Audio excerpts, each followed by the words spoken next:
નમસ્કાર, હું છું કેતલ અને આપ જોઈ રહ્યા છો CB24। કરમસદ આણંદ મહાનગરપાલિકા વિસ્તારમાં ભારતીય જનતા પાર્ટી દ્વારા ભવ્ય જનસેવા સંકલ્પ કાર્યક્રમનું આયોજન કરવામાં આવ્યું હતું। ભક્તિભાવ સાથે પ્રચારનો પ્રારંભ આણંદની મધ્યમાં આવેલ પવિત્ર બેઠક મંદિર પાસે જાહેર સભાનું આયોજન કરવામાં આવ્યું હતું।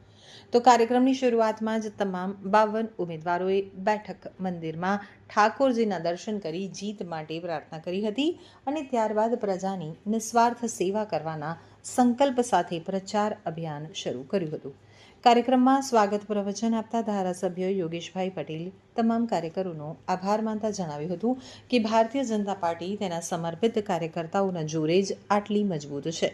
કાર્યકર્તાઓના વિશ્વાસ અને મહેનતને કારણે જ પાર્ટી દરેક ચૂંટણીમાં ભવ્ય પરિણામો પ્રાપ્ત કરે છે। જિલ્લા અધ્યક્ષ સંજયભાઈ પટેલે ઉમેદવારોને સંબોધતા જણાવ્યું હતું કે પક્ષે તમને 5 વર્ષ સુધી પ્રજાની સેવા કરવાનો જે અમૂલ્ય અવસર આપ્યો છે તેને હંમેશા યાદ રાખજો। નાનામાં નાના કાર્યકર્તાની ચિંતા કરજો અને પ્રજાને કોઈ પણ પ્રકારની તકલીફ ન પડે તે રીતે વિકાસના કામોને વેગ આપજો। આ પ્રસંગે વિશેષ ઉપસ્થિત રહેલા પૂર્વ ગૃહમંત્રી ગોરધનભાઈ ઝડફિયાએ ઉમેદવારોમાં ઉત્સાહ પૂરતા જણાવ્યું હતું કે વર્ષોથી ચાલી આવતા જનહિતના સેવા યજ્ઞને આપણે આગળ ધપાવવાનું છે। વડાપ્રધાન નરેન્દ્ર મોદીના વિકસિત ભારત 2047ના સ્વપ્નને સાકાર કરવા માટે નવી બનેલી આ મહાનગરપાલિકાને એક રોલ મોડેલ તરીકે વિકસાવવાનું વિઝન રાખજો। આ કાર્યક્રમમાં સાંસદ મિતેશભાઈ પટેલ, પ્રદેશ મંત્રી નીરવ અમીન, જિલ્લા મહામંત્રી જગતભાઈ પટેલ, વિપુલભાઈ શાહ સહિતના આગેવાનો અને મોટી સંખ્યામાં કાર્યકરો તેમજ સમર્થકો ઉપસ્થિત રહ્યા હતા। કાર્યક્રમના અંતમાં તમામ ઉપર ઉમેદવારોએ પ્રદેશ અને જિલ્લાના નેતૃત્વની હાજરીમાં સામૂહિક રીતે જનસેવાનો સંકલ્પ લીધો હતો। આપ સૌને નમસ્કાર।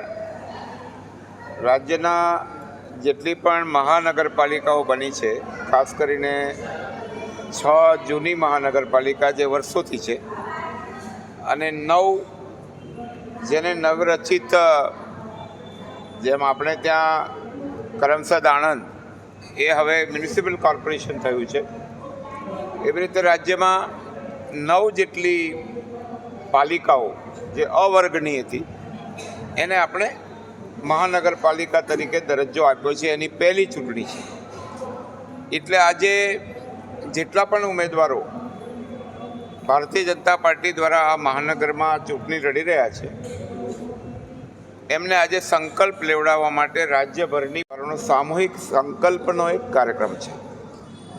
આ કાર્યક્રમમાં વિશેષ કરીને માનનીય મુખ્યમંત્રી શ્રી અમદાવાદ મ્યુનિસિપલ કોર્પોરેશનમાં જશે, પ્રદેશ અધ્યક્ષ રાજકોટ જઈ રહ્યા છે, એવી રીતે હર્ષભાઈ વડોદરા છે, પાટીલ સાહેબ સુરત છે, એમ બધા એક મહાનગર નવા જે બન્યા છે અને જૂના છે।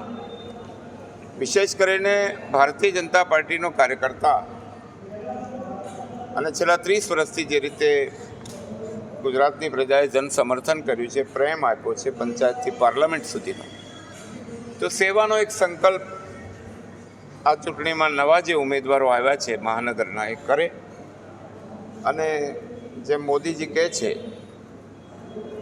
કે સાચા અર્થમાં નાગરિક દેવો ભવ, આ ભાવથી જેટલા પણ ઉમેદવારો ચૂંટણી લડી રહ્યા છે એ સેવાના સંકલ્પ સાથે આજે અમે શરૂઆત કરીશું અને પ્રચારની શરૂઆત પણ સંકલ્પ લઈને કરવી આ મહાનગરોમાં, એવો પાર્ટીએ નિર્ણય કર્યો હતો અને એના ભાગરૂપે આજે કરમસદ આણંદ મહાપાલિકા, હવે તમારે નગરપાલિકા પ્રમુખ નહીં હોય, હવે મેયર હશે, તો એ બધી જ ગરિમા જળવાઈ રહે અને લોકોની સુખાકારી માટેનો ચૂંટાયેલા લોકો પોતાનું દાયિત્વ સાથેનો સંકલ્પ કરે એવા ભાવ સાથે આજે અમે આ સંકલ્પ લેવડાવીએ છીએ સામૂહિક રીતે। આવો।